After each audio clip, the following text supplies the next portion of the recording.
Let, let us revise and wrap up the anatomy of the blood supply and the nerves in the upper and the lower limbs in this presentation.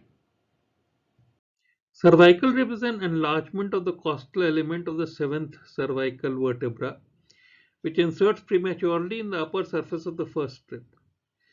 This pushes the subclavian artery and the brachial plexus against the posterior border of the scalenus anterior, especially if the neck is rotated contralaterally or towards the opposite side.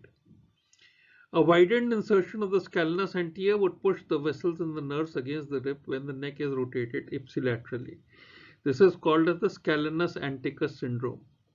In both positions, holding the breath in deep inspiration will decrease pulse volume and pulse pressure as compared to the opposite side.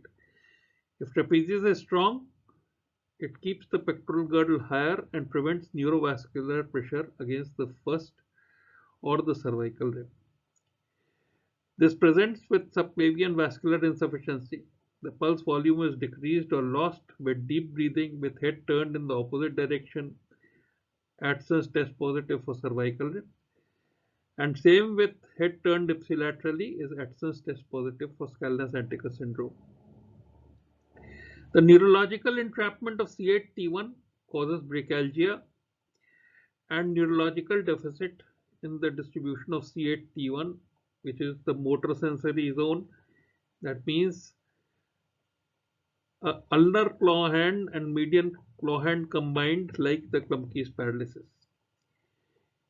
On investigations, ultrasound or angiography can identify the site and also quantify the flow in the artery. The treatment is excise the cervical rib through the posterior triangle or the first rib transaxially. The later is easier and most preferred. Then you notice that from the upper trunk, the nerve to subclavius arises to go to the subclavius muscle. It gives a branch, the accessory phrenic branch, which winds round the subclavian vein and goes into the phrenic nerve.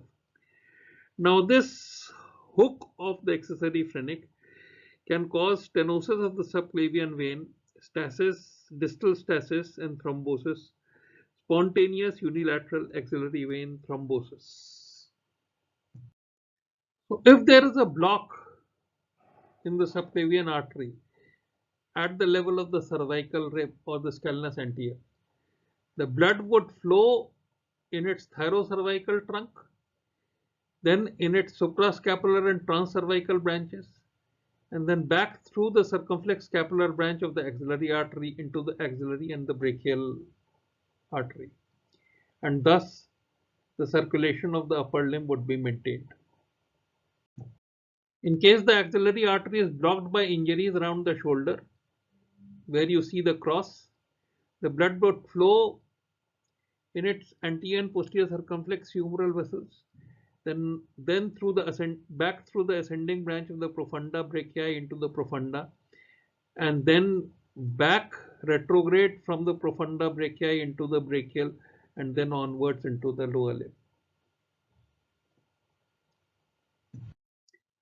After the first rib and the axilla, we see that in the middle of the arm there is a humeral spur on the medial border, which is connected by a ligament of Struther to the medial epicondyle.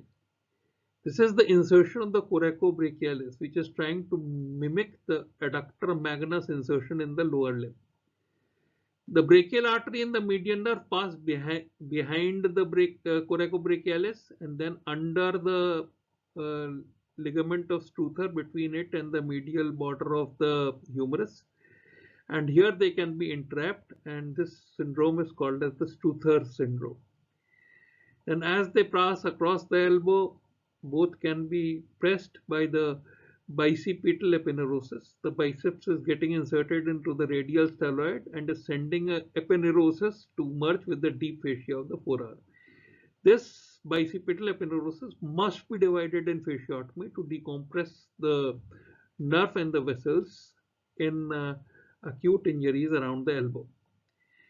Then if you are wearing a ring and you have an injury of the upper limb, if there's a swelling, that ring will produce vascular insufficiency and neurological insufficiency.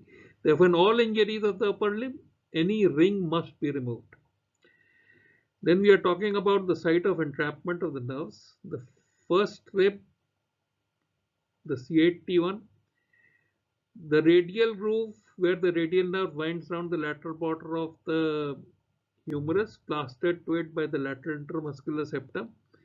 Then if there is a fracture parallel to the radial groove directed inferolaterally, and if you are trying to reduce this fracture, it may entrap the radial nerve, and this is called as the Holstein-Lewis syndrome.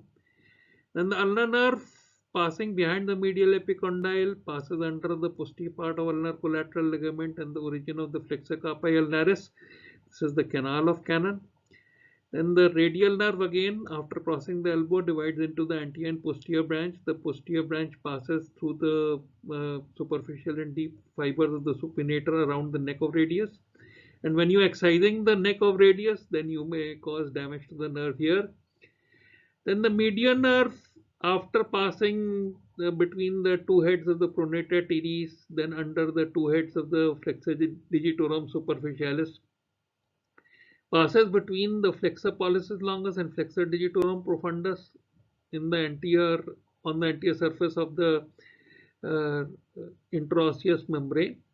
And here it can get entrapped in the muscle sequestrum in chronic Volkmann's ischemic contracture and is released in an operation which is called as the Seddon's operation.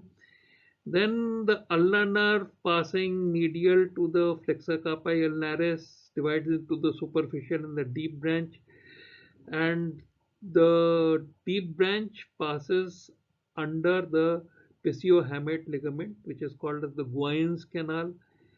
And in leprosy, the nerve can get involved and entrapped and paralyzed at the site. Then the median nerve passes through the carpal tunnel and can get entrapped in the carpal tunnel. Then after this, the blood supply of the scaphoid, you see that the radial artery is winding around the radial styloid, passing dorsally through the first interosseous space to form the deep palmar arch. So it gives a dorsal palmar carpal branch and a palmar carpal branch. Both branches give branches to the scaphoid, which enter through its distal end and go proximally. The dorsal branch reaches the proximal end, the palmar branch doesn't reach the proximal end. Therefore, if there is a fracture of the waist of the scaphoid, the proximal part of the head of the scaphoid would become avascular, osteoarthritic, and painful, and may not unite. And if you have to approach the scaphoid, if you approach from the volar side, the volar branch doesn't reach the head of the scaphoid anyway, so there will be much lesser vascular damage in a volar approach as compared to a dorsal approach. In case the brachial artery is blocked around the lower end of humerus, as in supracondylar or intercondylar fractures, then on the radial side, the profunda brachii artery gives the anterior and posterior radial collateral, which anastomose with the anterior and posterior radial recurrent branches of the radial artery. On the medial side or the ulnar side, the superior ulnar collateral is actually the posterior ulnar collateral, and the inferior ulnar collateral is actually the anterior ulnar collateral, which anastomose with the anterior and posterior ulnar recurrent branches of the ulnar artery. So this is how circulation is established across the elbow if the brachial artery is blocked around the elbow. The radial and the ulnar artery form the superficial and the deep palmar arches in the hand, which are superficial and deep to the flexor digitorum profundus and superficialis tendons in the hand. From them arise the digital arteries, but the arteria radialis indicis and arteria princeps pollicis are end arteries. They do not anastomose properly. Then the radial and ulnar give the palmar and the dorsal carpal branch, which is supported by the median artery coming along the median nerve. Now with this anastomosis, if you make a tight fist, then the palm will become blanched or devoid of blood supply. And you press the radial and ulnar by fingers, open the hand, notice the blanch, and if you release the radial, the arm will get flushed within 2 seconds. So this is the test of the radial artery. You can repeat the same. Make a fist, blanch the arm, block both vessels, open the hand, notice the blanch, release the ulnar, and the blanch will disappear within 2 seconds. Same way you can do, this is called as the Adson's test, and same things you can do with the radial and ulnar digital branches of any of the fingers. Then you can do pulse oximetry, which can quantifiably monitor the nail circulation over time.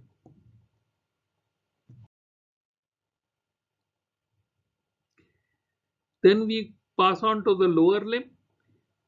In the lower limb, the entrapment of blood vessels can be in the femoral canal, under the inguinal ligament, especially in femoral hernia.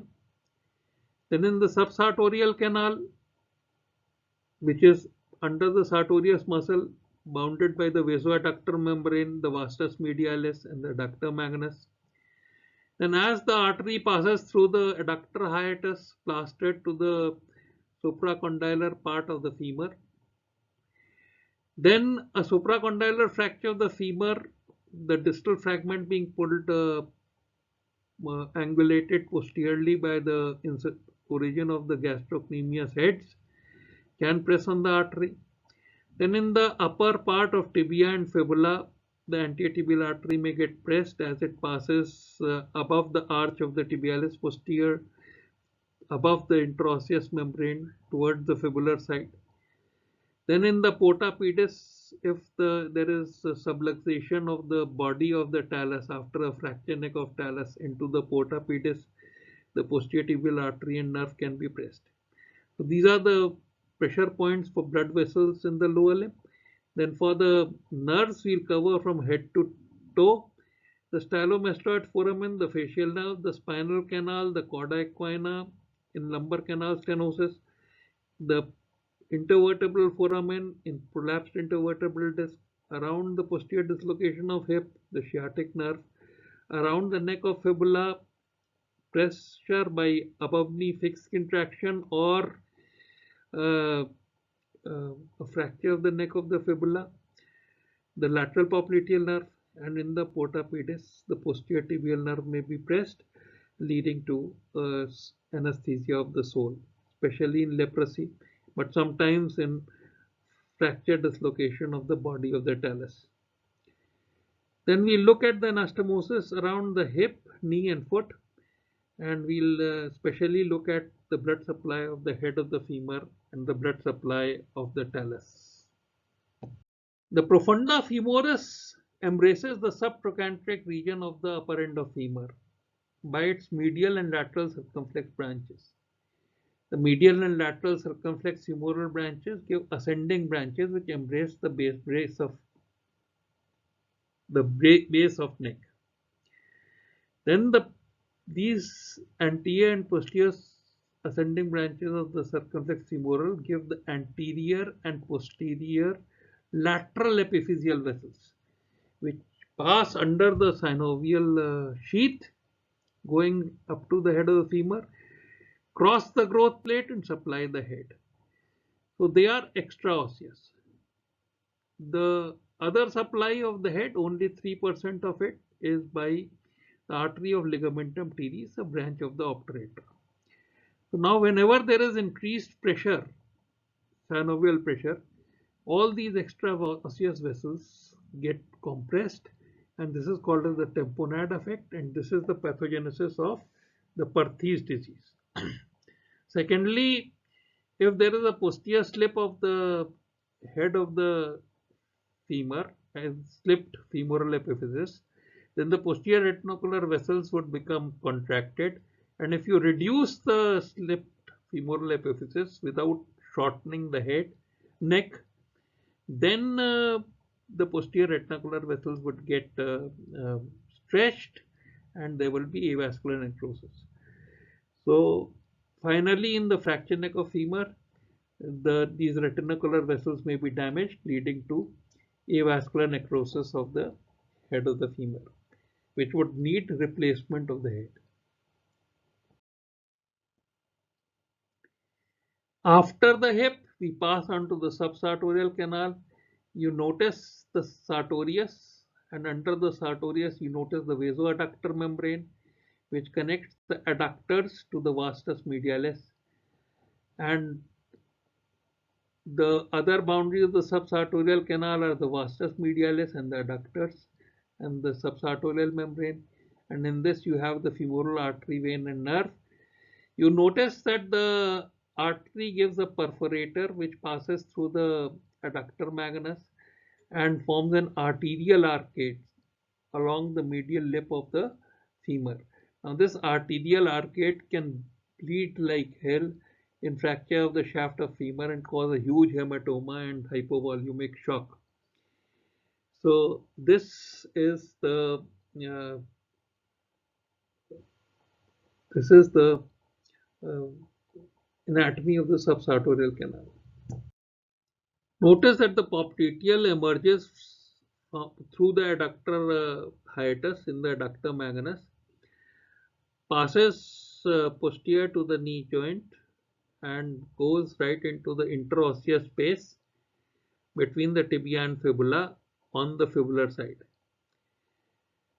Above the knee, it gives superior genicular vessels, which are lateral and medial.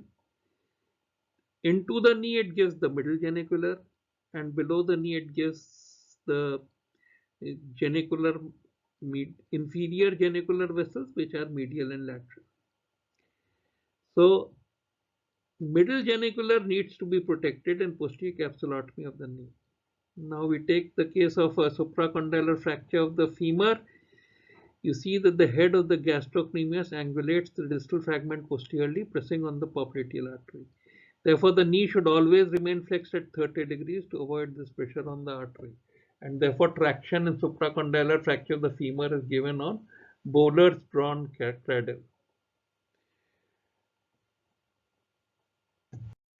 The femoral artery, becoming the popliteal artery as it crosses the hiatus of the adductor magnus near the medial supracondylar ridge of the femur, is subject to damage at this point in fractures in this region. It crosses the knee and divides into the anterior and posterior tibial artery. The anterior tibial artery rides over the soleus and the tibialis posterior origin, which is an origin arching between the tibia and fibula. It pierces the interosseous membrane near the fibula and lies in the anterior compartment between tibia, interosseous membrane, and fibula posteriorly and deep fascia anteriorly. Here it is subjected to obliteration by edema following the injury, which is called as compartmental syndrome. It crosses the ankle, the dorsum of the midfoot, and pierces the first interosseous space and anastomosis with the lateral plantar branch of the posterior tibial artery. The posterior tibial artery continues on the surface of the tibialis posterior under the gastrocnemius behind the medial malleolus in the porta pedis and divides into the medial and lateral plantar artery. The lateral plantar artery passes anterolaterally between the first and the second layers of sole, winds round the second layer of sole medially between the second and third layer of sole to the first interosseous space where it anastomoses with the anterior tibial artery. So this is the anastomosis around the foot. But the most important thing is that in fracture neck of talus, if the body of the talus subluxates into the porta pedis, then the posterior tibial artery is compromised and it is the main supply of the foot. So that needs to be managed as an emergency. Finally, you see that the body of talus receives retrograde supply from the branch of the anterior tibial, which is supported by the peroneal. from the dorsal aspect of the neck. The posterior tibial mainly supplies it through its medial surface, which is called as the deltoid artery. But mainly the inferior surface is supplied by the artery of the sinus tarsi. And in fracture of the neck of the talus, this anterior tibial supply is taken off. But if there is an associated subluxation of the talocalcaneal joint, then the artery of the sinus tarsi, which is supplying it directly from the inferior surface, is also taken off, and the body becomes avascular. So you have to excise the body, and then either you do a tibiocalcaneal fusion, or you connect the tibia to the neck of the talus by a sliding anterior cortical graft of the tibia. This is called as the Blaire's fusion.